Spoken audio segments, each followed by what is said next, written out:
My name is Dick Simmons. I taught at Otsego High School from 1965 till 1997. I coached a period of about 19 years in football on all levels, from freshman, JV to varsity. Was a head coach for 5 years, and I was a head wrestling coach for a total of 9 years.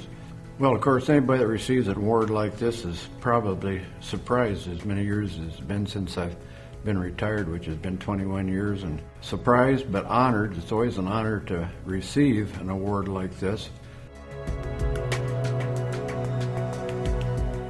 Some of the people that had a big impact on my life, I'd have to start with my parents, who were God-fearing people that taught me the values of the important things of life.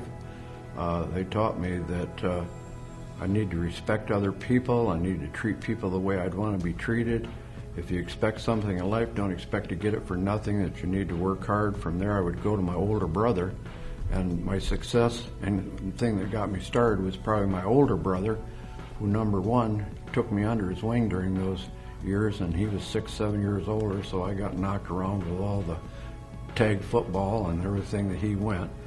When I got to college, I had a man called Dr. Ray. The first thing that Dr. Ray taught us is you better become a teacher first, because people don't make their livelihoods on coaching. And even though most of you guys have big egos, and that's the reason that you're successful in athletics, very few of you will ever get past the high school level. So Dr. Ray was a big influence. When I went to Otsego, Bob Miles, which was our head football coach, was the first coach I coached under. He had a way of bringing you in, making you feel comfortable and welcome. He could give you that serious look and get the message across that there's some things we need to improve upon. But then he had the ability to look people in the eye and make them feel good about themselves when they left the building, but remembering there's some things we need to improve on. George Claren, our building principal, at the same time was the same type of man. George was very demanding.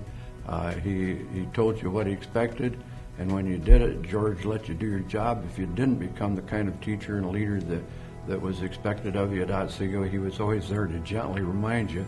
And if you didn't take the gentle hint, he would give you a more serious type hint.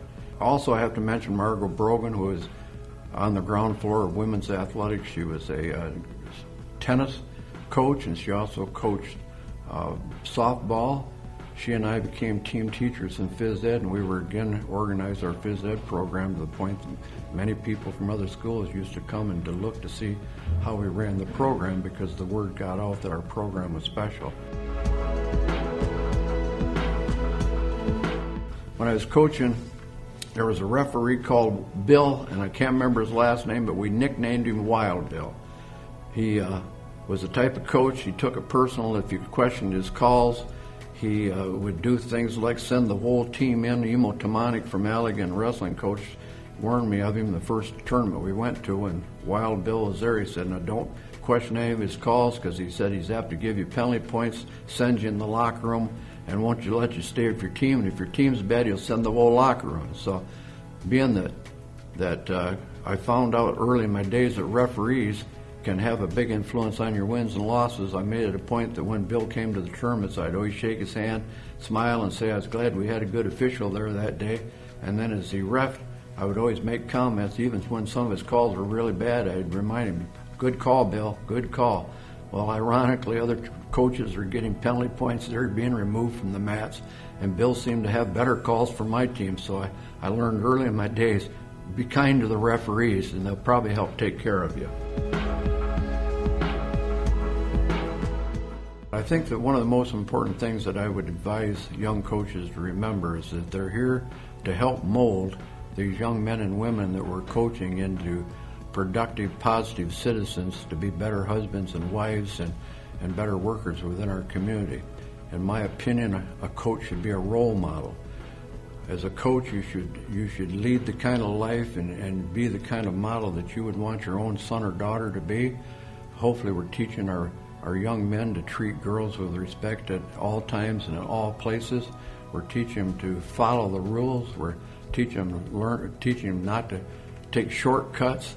It's the kind of job that you do with the young people that's the most important. It's not whether you win the game or not, it's how you play the game.